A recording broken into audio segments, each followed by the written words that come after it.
تو اللہ کو راضی کرو کیسے؟ کبیرہ گناہوں سے بچ کر، اس کے سامنے سر جھکا کر۔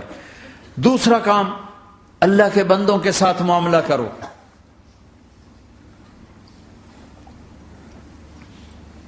سارا معاملہ 2 حدیثوں میں بتا دیتا ہوں، 2 حدیثوں کہ یہ 2 کام کر لو، ساری دنیا کے محبوب بن جاؤ گے، تمہارے گھر جنت بن جائیں گے، میاں بیوی میں محبت قائم ہو جائے گی، ساس بہو میں محبت ہو جائے گی، باپ بیٹے میں محبت ہو جائے گی، ماں بیٹی میں محبت ہو جائے گی، بھائی بھائی میں محبت ہو جائے گی۔ 2 کام کر لو، ان 2 میں سب کچھ چھپا ہوا ہے۔ میرے نبی نے فرمایا معاذ الا انبئک بملاک ھذا کلہ، پوری حدیث۔ معاذ بن جبل نے کہا یا رسول اللہ کچھ جنت کے جانے کا راستہ تو بتائیں، جنت میں جانے کا راستہ تو بتائیں۔ انبئنی بعمل یدخلنی الجنہ، صاحب نے کہا سألت عن امر عظیم، بہت بڑی باتوں نے پوچھی ہے۔ تقیم الصلاۃ المکتوبہ، تؤدی الصلاۃ المفروضہ، وتصوم رمضان، وتحج البیت۔ معاذ نماز پڑھنا، روزہ رکھنا، زکوٰۃ دینا اور حج کرنا۔ پھر آپ نے فرمایا ان شئت انبأتک بابواب الجنۃ، اب اگر تو چاہے تو کچھ اور بتاؤں، جنت کے دروازے بتاؤں؟ کہ جی بتائیں۔ کا الصوم جنہ، روزہ جہنم اور تیرے درمیان بیچ میں رکاوٹ بن جائے گا۔ الصدقۃ تطفئ الخطیہ، چھپ چھپ کے اللہ کے نام پہ دینا تیرے گناہوں کو دھو دے گا، پاک کر دے گا۔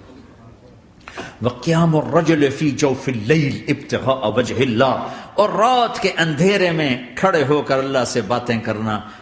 2 نفل ہی پڑھ لیا کرو، کسی مرد عورت کا رات کے اندھیرے میں کھڑے ہو کے۔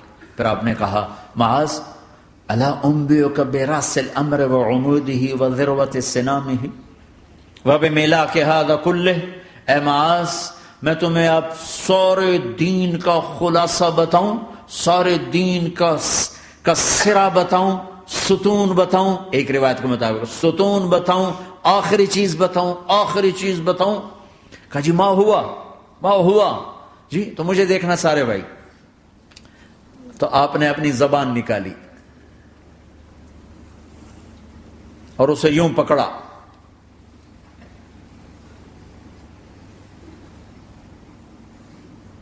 معاذ کف ھذا، معاذ اپنی زبان پہ قابو پا جا، یہ میری پوری شریعت ہے، یہ پورا دین ہے۔ یہ کس کو سمجھایا ہے؟ معاذ کو۔ کیسے سمجھایا؟ جیسے چھوٹے بچے کو سمجھاتے ہیں، ایکشن کر کے۔ صرف اتنا بھی تو کافی تھا بھائی، زبان کی احتیاط کیا کرو۔ ایسے سمجھایا جیسے چھوٹا بچہ۔ کیوں؟ کہ مشکل ترین کام ہے۔ 22 ویلر ٹرالے کو بریک لگانا آسان ہے، یہ 2 انچ کی زبان کو بریک لگاتے ہوئے سارے بریک فیل ہو جاتے ہیں۔ اور جتنا آج گھروں میں فساد ہے اس کے پیچھے یہ زبان ہے۔ اور یہ کون ہے جس کو معصوم بچے کی طرح سمجھایا ہے؟ معاذ بن جبل۔ اور معاذ بن جبل کون ہے؟ میرے نبی نے کہا قیامت کے دن میری امت کے علماء کا جھنڈا معاذ کے ہاتھ میں ہوگا۔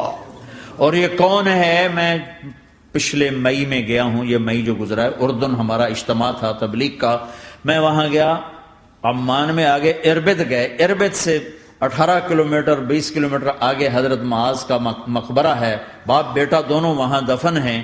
حضرت عمر کے زمانے میں انتقال ہوا، جب میں اندر گیا تو اوپر لکھا ہوا تھا تاریخ وفات 18 ہجری، اور اب ہے 1435 ہجری۔ 1417 سال اس آدمی کو دنیا سے گئے ہوئے ہو چکے ہیں۔ جب میں مقبرے میں داخل ہوا، کمرے میں جس میں قبر تھی، سارے کمرے میں خوشبو ہی خوشبو۔ قبر پر 2-4 چادریں پڑی تھیں، مجھے خیال آیا کہ میرے خیال ہے یہ چادروں پہ خوشبو لگی ہوئی ہے، وہ خوشبو آ رہی۔ اس وقت میں فاتحہ پڑھ کے واپس چلا گیا، جا کے نماز پڑھی، مسجد قریب تھی، مغرب کی نماز پڑھ کے پھر دوبارہ آیا۔ پھر میں کھڑا ہو کے سوچ رہا ہوں یہ کیسی خوشبو ہے۔ تو ایک آدمی میرے پاس کھڑا تھا، میں وہ ایسے کر کے نا چادریں سونگھنے کی، شاید یہ چادروں میں خوشبو لگی ہوئی ہے۔ ایک آدمی میرے پاس کہنے لگا جناب یہ خوشبو چادروں میں نہیں ہے، یہ اس قبر والے کی ہے خوشبو، یہ 24 گھنٹے آتی رہتی ہے، 24 گھنٹے۔ پھر میں نے فزیکلی ایک ایک چادر کو سونگا، کسی ایک چادر میں کوئی خوشبو نہیں تھی۔ یہ وہ معاذ ہے جو 1417 سال ہو چکے ہیں مرے ہوئے اور قبر مہک رہی ہے۔ میں سنی سنائی نہیں بتا رہا، آنکھوں دیکھا بتا رہا ہوں، خود گیا ہوں، خود یہ مئی جو گزرا ہے۔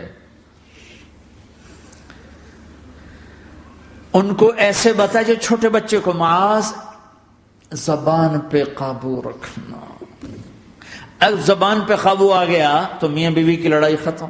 اگر یہ تو ہو نہیں سکتا کہ اونچ نیچ نہ ہو، کبھی خامن تیز ہوگا تو بیوی زبان پہ قابو پا لے، کبھی بیوی تیز ہوگی خامن زبان پہ قابو پا لے۔ اگر دونوں ہی سیکھ گئے تو ان کا گھر جنت بن جائے گا۔ کبھی ساس اکھڑے گی تو بہو چپ کر جائے، کبھی بہو اکھڑے گی تو ساس چپ کر جائے، کبھی باپ اکھڑے گا تو بیٹا چپ کر جائے، کبھی بیٹا اکھڑے گا تو باپ چپ کر جائے، دعویٰ نہ کرے کہ میں باپ ہوں میرے آگے بولتا ہے۔ انسان انسان ہے، خطا ہوتی ہے۔ اگر آپ بھائی یہ پیچھے نیچے مستورات بھی ہیں، اپنی زبان پہ قابو پانا سیکھ لیں۔ کسی کو دکھ دینے والا بول نہ بولے۔ المسلم من سلم المسلمون من لسانہ و یدہ، آپ نے فرمایا مسلمان ہے ہی وہ، مسلمان ہے ہی وہ جو ہاتھ اور زبان سے کسی کو دکھ نہ پہنچائے۔ آپ نے کہا واللہ لا یؤمن، واللہ لا یؤمن، واللہ لا یؤمن، اللہ کی قسم ایمان والا نہیں، اللہ کی قسم ایمان والا نہیں، اللہ کی قسم ایمان والا نہیں۔ کون؟ شراب پینے والا نہیں، نماز چھوڑنے والا نہیں، زنا کرنے والا نہیں، جوا کھیلنے والا نہیں۔ کون؟ کون؟ الذی لا یأمن جارہ بوائقہ، جو اپنے نیبر کو تنگ کرتا ہے وہ ایمان والا نہیں، جو اپنے پڑوسی کو تنگ کرتا ہے وہ ایمان والا نہیں، جو اپنے ساتھ رہنے والے کو تنگ کرتا ہے وہ ایمان والا نہیں ہے۔ اپنی زبان کو میٹھے بول کا عادی بنا لو، سہنا سیکھو۔ ہیرا کیا ہے؟ کاربن ہے، ہیرا کاربن ہے۔ ہیرا کیسے بن گیا؟ ڈائمنڈ کیسے بن گیا؟ پریشر کو سہتے سہتے سہتے سہتے اللہ نے اسے ہیرا بنا دیا۔ اگر تم ہیرا بننا چاہتے ہو، محبوب بننا چاہتے ہو تو غصہ پینا سیکھو، زبان پہ قابو پانا سیکھو۔ اپنی زبان کے اوپر اللہ نے 2 دروازے لگائے، بند کرنا، 32 تالے ہیں، ان کو بند کرنا سیکھو اللہ کے واسطے۔ اگر زندگیوں میں خوشی لانا چاہتے ہو تو برداشت کرنا سیکھو۔